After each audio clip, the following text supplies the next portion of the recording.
नमस्कार, आप देख रहे हैं भारत एक्सप्रेस और मैं हूं आपके साथ आंचल मित्तल। केंद्र सरकार ने तमाम विवादों के बावजूद वक्फ बोर्ड संशोधन विधेयक को लोकसभा में पेश करने का निर्णय लिया है।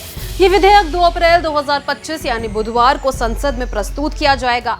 इससे पहले 8 अगस्त 2024 को संसदीय कार्य और अल्पसंख्यक कल्याण मंत्री किरेन रिजिजू ने इस विधेयक को लोकसभा में पेश किया था, लेकिन विपक्ष के जोरदार विरोध के कारण इसे संयुक्त संसदीय समिति के पास भेज दिया गया।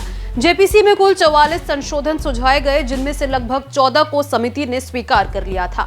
संशोधित विधेयक को केंद्रीय मंत्रिमंडल ने पहले ही हरी झंडी दे दी है और अब ये बुधवार को संसद के पटल पर रखा गया। इस मौके पर वक्फ से जुड़े कुछ अहम सवालों और उनके जवाबों को समझना जरूरी है। कहा जाता है कि वक्फ का इतिहास मोहम्मद गौरी और कुतुबुद्दीन ऐबक से जुड़ा हुआ है। तो आइए ऐसे में जानते हैं कि वक्फ का इतिहास क्या है, वक्फ का मतलब क्या होता है और साथ ही भारत में इसकी शुरुआत कब हुई थी। वक्फ शब्द अरबी भाषा से लिया गया है और इसका मतलब वुकफा से जुड़ा हुआ है, जिसका अर्थ है रोकना या ठहरना।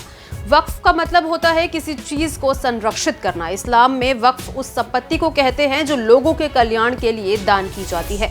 ये एक तरह का दान ही है जिसमें दान देने वाला अपनी चल या अचल संपत्ति को समाज के हित के लिए समर्पित कर देता है।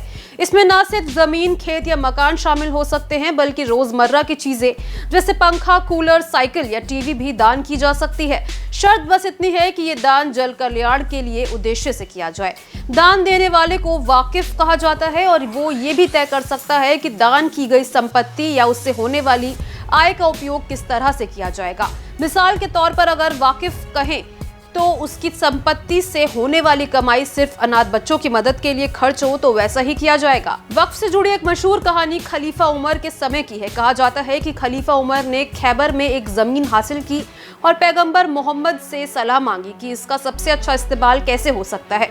पैगंबर ने कहा कि जमीन को बांध कर रखो, इसे ना बेचा जाए, ना उपहार में दिया जाए और ना ही किसी को विरासत में सौंपा जाए। इसके फायदे को लोगों की भलाई के लिए इस्तेमाल करो।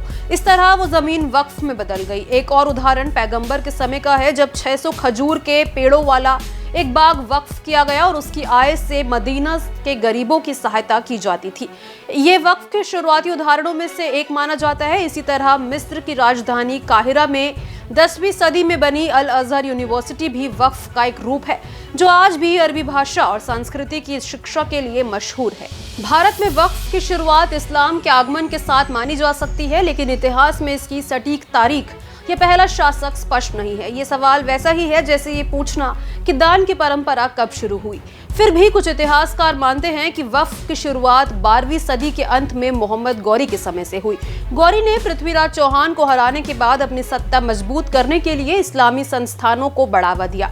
उसने मुल्तान की जामा मस्जिद के लिए 2 गांव दान किए, जिन्हें भारत में वक्फ के पहले उदाहरणों में गिना जाता है। कहा जाता है कि भारतीय रेलवे और सेना के बाद वक्फ बोर्ड देश का तीसरा सबसे बड़ा जमीन मालिक है। इसकी जड़ें 12वीं सदी के अंत में अविभाजित भारत के पंजाब के मुल्तान से शुरू हुई और दिल्ली सल्तनत के शासकों के दौर में ये फैलता गया। कुछ लोग मानते हैं कि 7वीं सदी में अरब व्यापारियों के साथ दक्षिण भारत, खासकर मालाबार क्षेत्र में वक्फ की शुरुआत हुई, लेकिन इसे शासकीय स्तर पर लागू करने का श्रेय दिल्ली सल्तनत को दिया जाता है। दिल्ली सल्तनत के दौर से वक्फ संपत्तियों का जिक्र मिलने लगता है। इस समय ज्यादातर जमीनें शासकों के पास होती थी, जो खुद वाकिफ बनकर मस्जिदों, मदरसों और अन्य कल्याणकारी कार्यों के लिए संपत्ति दान करते थे। कुतुबुद्दीन ऐबक ने भारत में इस्लामी शासन की नींव रखी, लेकिन इल्तुमिश के समय वक्फ जैसी परंपराओं को व्यवस्थित रूप मिला।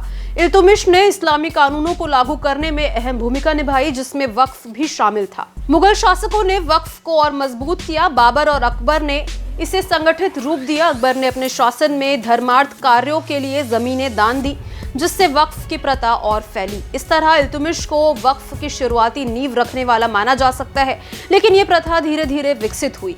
ब्रिटिश शासन में वक्फ को औपचारिक रूप मिला। 1913 में वक्फ बोर्ड की स्थापना हुई और 1923 में वक्फ एक्ट बना, जिसने इसे कानूनी आधार दिया। उससे पहले ये व्यक्तिगत स्तर पर चलता था, जहां लोग अपनी संपत्ति गरीबों, शिक्षा और धार्मिक कार्यों के लिए दान किया करते थे।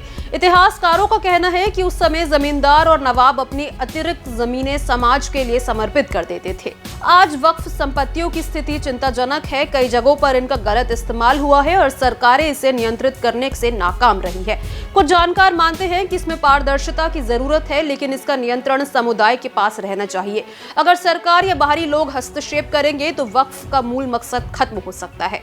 इस्लाम में वक्फ को नमाज और हज जितना ही अहम माना जाता है। ये परंपरा भारत में करीब 1400 सालों से चली आ रही है। इसका मतलब है कि कोई व्यक्ति अपनी संपत्ति को अपने मालिकाना हक से हटाकर लोगों की भलाई के लिए समर्पित कर दे। ये पूरी तरह व्यक्तिगत पहल पर आधारित है और ज्यादातर वक्फ संपत्तियां मस्जिदों, कब्रिस्तानों और दरगाहों के रूप में है। कुल मिलाकर वक्फ एक धार्मिक और सामाजिक परंपरा है, लेकिन आज उसमें सुधार की जरूरत महसूस की जा रही है। केंद्र सरकार का ये संशोधन विधेयक कितना कारगर होगा, ये आने वाला वक्त ही बताएगा। इसको लेकर आपकी क्या राय है, कमेंट बॉक्स में जरूर शेयर करें।